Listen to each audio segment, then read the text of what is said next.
আসসালামু আলাইকুম, কেমন আছেন সবাই? আলহামদুলিল্লাহ অনেক ভালো আছি। আশা করছি আপনারা সবাই অনেক বেশি বেশি ভালো আছেন। এই আমের সিজনে যদি আমরা আমের আচার না খাই তাহলে আসলে কেমন হয় না ব্যাপারটা? আমের আচার খায় না এমন মানুষ খুব কমই আছে। আমি আমটাকে এইভাবে কেটে নিয়েছি, আপনারা দেখতে পাচ্ছেন। হলুদ দিয়ে লবণ দিয়ে মেখে নিয়েছি। মেখে নেওয়ার পরে আমি কাঠফাটা রোদে সুন্দরভাবে রোদ দিয়ে শুকিয়ে নিয়েছি যেন এটা শক্ত শক্ত হয়ে যায়।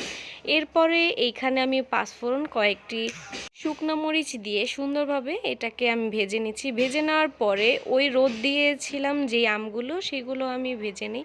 ভেজে নেওয়ার পরে এইখানে আমি দিয়ে দেই হচ্ছে চিনি, তারপর হচ্ছে ভিনেগার দিয়ে দিব যেন এটা গলে যায় আচারটা।